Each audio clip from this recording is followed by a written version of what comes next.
one of the more important things that we will use this unit, all right, that you've probably used maybe a tiny bit before is standard deviation. All right, and standard deviation centers around how the data is spread out. Okay, we need to remember this symbol right here because you'll see it. It's a little sigma, another Greek letter, like a lot of things. And this is basically talking about how spread things are.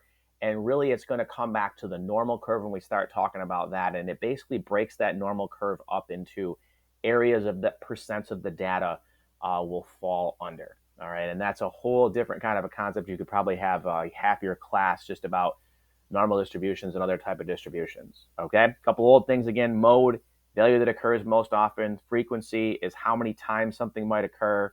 You got your different charts that we're supposed to know. Okay, a histogram is a bar chart. Box plot is a box and whisker. There'll be one of these mixed in down here. A dot plot is basically a bar chart histogram with dots on it instead of bars. Frequency table, we'll see. That's one of the tables where it says, like, one occurred 10 times, two occurred 5 times, three occurred 6 times. Okay, frequency, how many times things happened. Linear regression, okay, that's where we went into the calculator and did lin reg. There'll be at least one of those in this set of stuff too. Min and max, we should know. And the big overall thing that I want to make sure you understand, and again, this is why I'm not a big fan of statistics, all right, is that a lot of what we do is using the calculator to do the math and then interpreting it.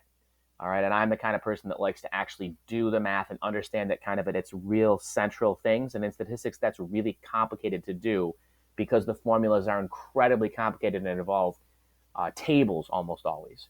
All right, so I'm going to hit some calculator stuff in the next video. We'll start doing some of these problems. This is basically just a review thing. All right, so I would suggest you go down through, look at stuff, make sure you remember what the differences are between things. You're unlikely to see these types of questions on a Regents exam. All right, I'll probably hit you with a couple on our test just to make sure that we are up to speed with this stuff, just in case it's part of another problem we have to do.